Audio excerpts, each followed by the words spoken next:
بسم اللہ الرحمن الرحیم والصلاة والسلام على سید الانبیاء والمرسلین وعلى آلہ واصحابہ اجمعین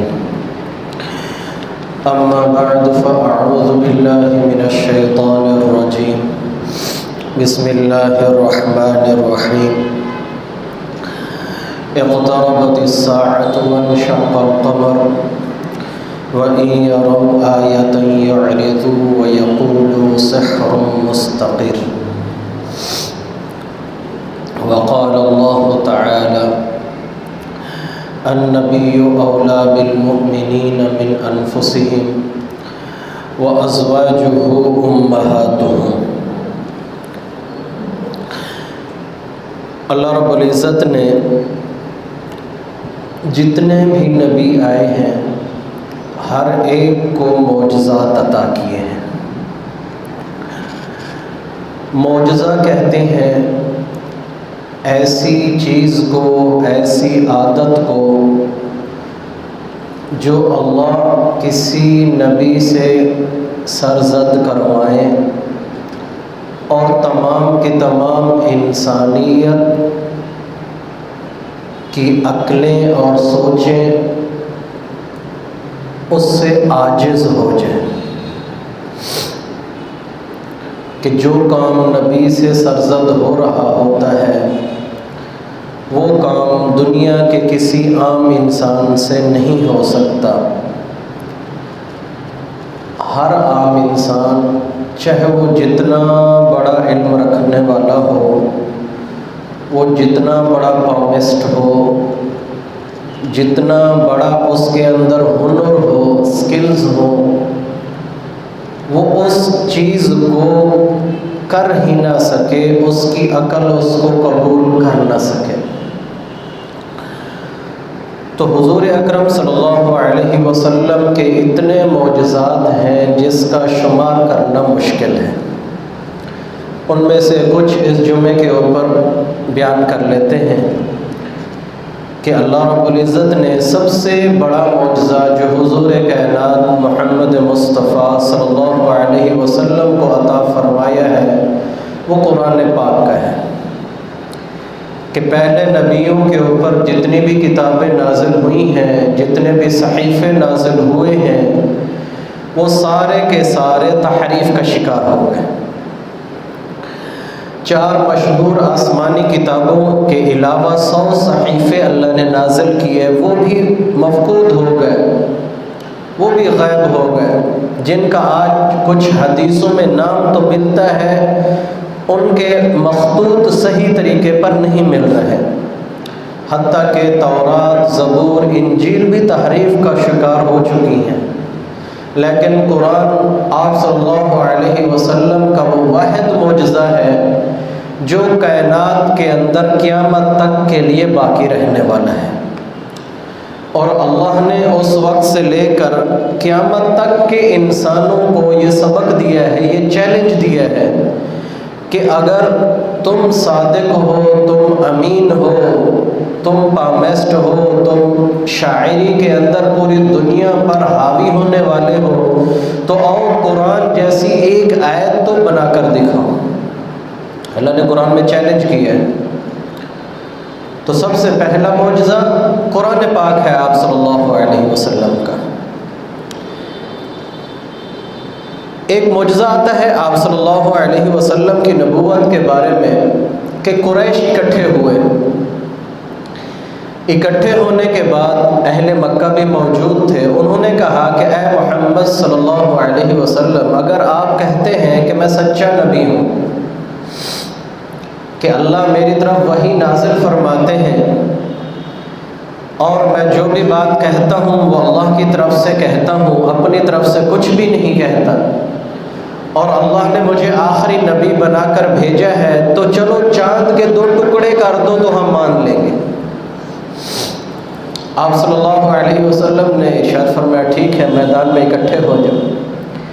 سارے کے سارے ایک جگہ اکٹھے ہوئے، جس میں ابو جہل بھی ہے، ابو لہب بھی ہے، قریش کے سردار بھی ہیں، مکہ والے بھی ہیں۔ آپ صلی اللہ علیہ وسلم کے اوپر قربان جائیں کہ آپ علیہ السلام نے یوں انگلی کا اشارہ کیا تو چاند کے 2 ٹکڑے ہوئے، ایک ٹکڑا پہاڑ کے ایک دامن کی طرف چلا گیا اور دوسرا ٹکڑا دوسری طرف چلا گیا۔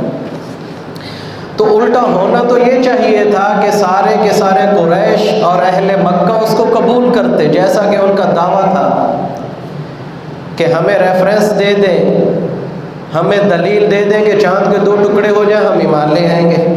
تو ایمان لانا چاہیے تھا، تو الٹا اڑ گئے کہ یہ جو آپ نے 2 ٹکڑے کیے ہیں، یہ چاند 2 ٹکڑے نہیں ہوا، آپ نے ہماری آنکھوں کے اوپر جادو کر دیا ہے۔ تو اللہ نے قرآن کے اندر اس کی تردید کی کہ میرا نبی نہ تو جادوگر ہے نہ کاہن ہے۔ حدیث شریف کے اندر آتا ہے، امام طبرانی رحمۃ اللہ علیہ نے اور امام بیہقی رحمۃ اللہ علیہ نے ایک حدیث نقل کی ہے کہ ایک بدوی آیا، ایک دیہاتی آیا، آ کر آپ صلی اللہ علیہ وسلم سے پروف مانگا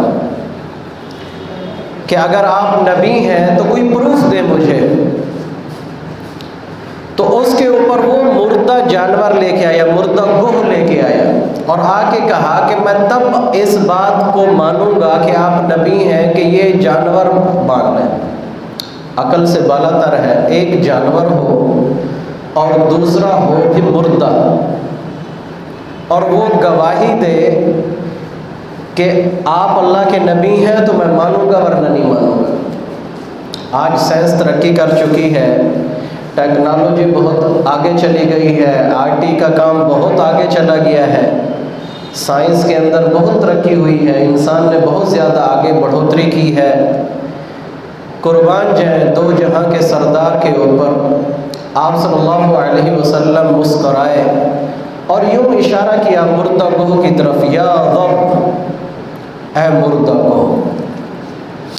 حدیث شریف کے اندر آتا ہے کہ اس مردہ جانور نے آنکھیں کھولی اور کیا کہا، بڑے عجیب الفاظ ہیں آج ہمارے لیے، ہم بھی مسلمان ہیں، ہم بھی آپ علیہ السلام کو آخری نبی تسلیم کرتے ہیں، تو اس کے جواب کیا تھے، لبیک وسعدیک یا زین من وافا یوم القیامہ۔ قربان جائیں، لبیک، میرے ماں باپ آپ کے اوپر قربان ہوں، وسعدیک، اور میں حاضر ہوں، یا زین من وافا یوم القیامہ، اے قیامت کے دن پوری دنیا کے انسانوں اور جنوں سے وفا کرنے والے میں حاضر ہوں۔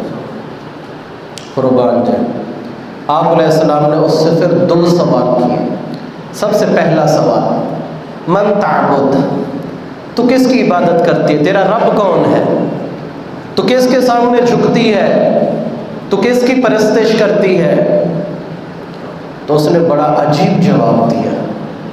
آج ہم مسلمان بھی اپنے آپ کو جس کے سامنے جھکاتے ہیں، جس کے سامنے اپنے آپ کو رلاتے ہیں، وہ بھی سمجھ لیں، اور جانور کو بھی دیکھ لیں کیا کہہ رہا ہے، من فی السماء عرشہ، میں تو اس کی عبادت کرتی ہوں جس کا عرش آسمانوں کے اندر ہے، وفی البحر سبیلہ، میں اس رب کی عبادت کرتی ہوں جس کے رستے سمندر بھی نہیں روک سکتے، وفی الجنت رحمتہ، اور ایسے رب کی عبادت کرتی ہوں جس کی رحمتیں، جس کی برکتیں جنت میں بھری ہوئی ہیں، وفی النار عقابہ، اور اس رب کی عبادت کرتی ہوں جس کے عذابات، جس کی سزائیں اللہ نے جہنم میں بھر کے رکھ دی ہیں۔ اگلا سوال اللہ کے نبی نے ارشاد فرمایا، من انا، میں کون ہوں؟ دیہاتی سامنے کھڑا ہوا ہے اور پروف مانگ رہا ہے کہ جانور کہے۔ آپ علیہ السلام دوسرا سوال کر رہے ہیں، من انا، میں کون ہوں؟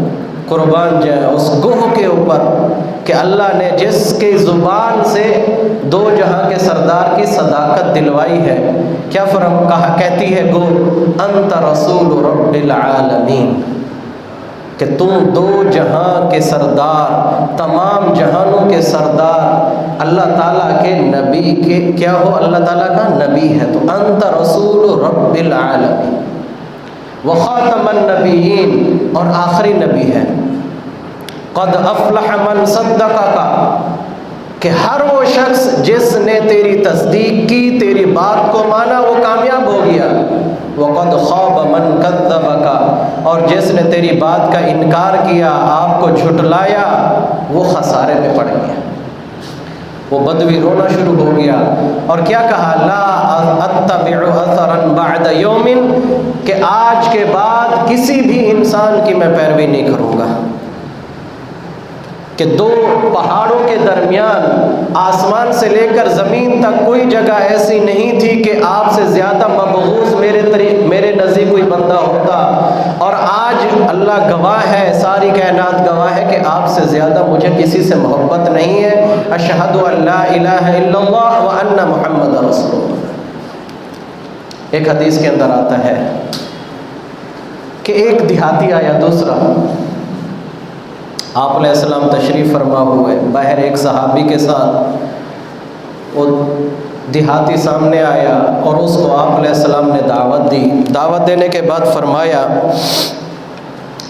کہ تو گواہی دیتا ہے کہ میں اللہ کا رسول ہوں، تو گواہی دیتا ہے کہ میں اللہ کا آخری رسول ہوں، میری بات کو مانے گا تو کامیاب ہوگا، میری بات کا انکار کرے گا تو ناکام ہو جائے گا۔ اس نے کہا پروف دے۔ جیسے آج کل ہمارے لوگ بھی بات بات پہ ہم پروف مانگتے ہیں، تو دیہاتی تھا، اس بیچارے نے آپ علیہ السلام سے پروف مانگا کہ کیا پروف ہے کہ آپ اللہ کے آخری نبی ہیں، اور آپ کی بات کو مانوں گا تو کامیابی ہے، اگر انکار کروں گا تو ناکامی ہے۔ آپ علیہ السلام نے فرمایا کہ اگر وہ درخت جو کنارے کے اوپر لگا ہوا ہے کیکر کا، اگر وہ آ کر میری گواہی دے دے کہ میں اللہ کا آخری رسول ہوں تو گواہی دے گا؟ قربان جائے، وہاں جانور گواہی دے رہا ہے، یہاں درخت آ رہا ہے۔ تو حدیث شریف کے اندر آتا ہے آپ صلی اللہ علیہ وسلم نے اس درخت کی طرف، کیکر کی طرف اشارہ کیا، ہذہ ثمرہ، کہ اس کیکر کے درخت کی طرف اشارہ کیا، اور اشارہ کرنے کے بعد اس کو بلایا، بلانے کے بعد اس سے پوچھا کہ تو مانتا ہے کہ میں اللہ کا آخری نبی ہوں؟ اس نے درخت سے آواز دی کہ آپ اللہ کے آخری رسول ہیں۔ قربان جاؤں ان کے اوپر۔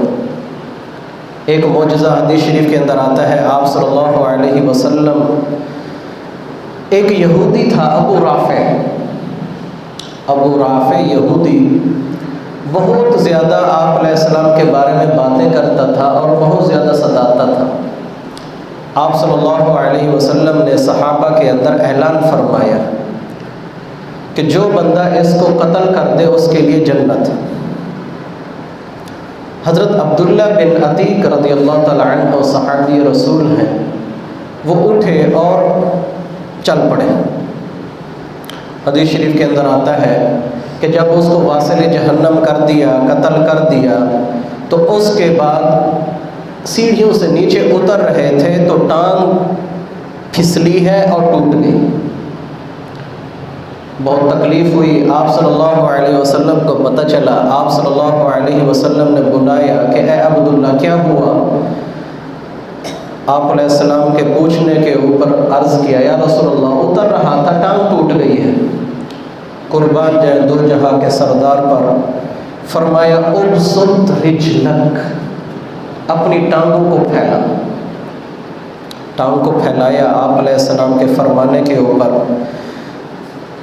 حدیث شریف کے اندر آتا ہے کہ آپ علیہ السلام نے یوں اوپر سے ہاتھ پھیرا ہے ٹانگ کے اوپر۔ ٹانگ پھیرنے کے بعد حضرت عبداللہ ابن عتیق رضی اللہ تعالیٰ عنہ فرماتے ہیں کہ موت تک کبھی تکلیف محسوس نہیں ہوئی، اور دوسری ٹانگ سے زیادہ تیز چلتی تھی۔ یہ معجزہ تھا آپ علیہ السلام کا۔ جنگ کے موقع کے اوپر حضرت عبداللہ ابن جحش رضی اللہ تعالیٰ عنہ صحابی رسول ہیں، تلوار ٹوٹ گئی، آپ علیہ السلام کی خدمت میں حاضر ہوئے، یا رسول اللہ تلوار ٹوٹ گئی ہے، اب کیا کروں؟ آپ علیہ السلام نے کھجور کی ٹہنی اٹھائی اور کہا کہ اس کو لے لے اور اس سے لڑ۔ حضرت عبداللہ ابن جحش رضی اللہ تعالیٰ عنہ فرماتے ہیں کہ وہ ٹہنی میرے ہاتھ میں ایسے لگی کہ جو ہی میں دور سے اشارہ کرتا تھا گردنیں اڑتی جاتی تھیں، تلوار سے زیادہ تیز بن گئی۔ تو میرے دوستوں اور عزیزوں، دو جہاں کے سردار کے وہ معجزات ہیں جو عام نبیوں کے نہیں ہیں۔ ہر نبی کا معجزہ اس کے وقت تک تھا، ہر نبی کا معجزہ اس کے وقت تک تھا کہ جب تک وہ نبی رہا اس کا معجزہ رہا۔ اکثر لوگ ایک سوال کرتے ہیں کہ جی حضرت موسیٰ علیہ السلام کا عصا تھا، لاٹھی تھی، آج اگر وہ کسی انسان کے پاس آ جائے تو اسی طرح سمندر بھی رستے دے گا؟ کیا اسی طرح اس کو پھینکے تو وہ اژدہا بن جائے گا؟ وہ لاٹھی اسی ٹائم تک تھی، معجزہ اسی وقت تھا۔ لیکن قربان جائیں دو جہاں کے سردار کے اوپر کہ آپ علیہ السلام کے جتنے معجزات ہیں وہ موت تک کے لیے ہے، قیامت تک کے لیے ہے، کہ ہر معجزہ قیامت تک کے لیے باقی ہے۔ جب تک کہ سورج، چاند، ستارے اور یہ جہاں باقی ہے، آپ صلی اللہ علیہ وسلم کا نام اطہر، ان کا نسب، ان کا حسن، ان کے معجزات، ان کی صفات، کمالات قیامت تک اور قیامت کے بعد تک بھی زندہ رہیں گے۔ اللہ سے دعا ہے اللہ مجھے آپ کو آپ صلی اللہ علیہ وسلم کی سیرت طیبہ پر عمل کرنے کی توفیق عطا فرمائے۔